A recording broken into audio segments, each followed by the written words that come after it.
Bismillah Rahmani Rahim. I was just having a thought.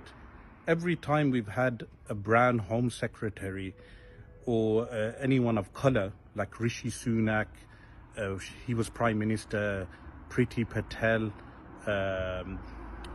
Braverman, Sajid Javed, Khalid Mahmood, these people were absolute worse politicians than the white folk. So I prefer a white home secretary. I want a white home secretary. I want white people in position in this power in the UK. I'm making that very clear, that top positions should be given to white people, because for some reason these people of color, they have more draconian policies. Now, whether those policies are dictated to them with a brown face, I do not know. The people in the workings of power will know.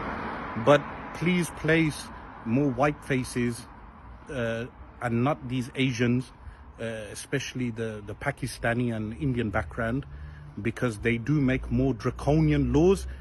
These laws that they pass, like this law against protesting. I'm sure a white home secretary wouldn't be against the freedom of protest.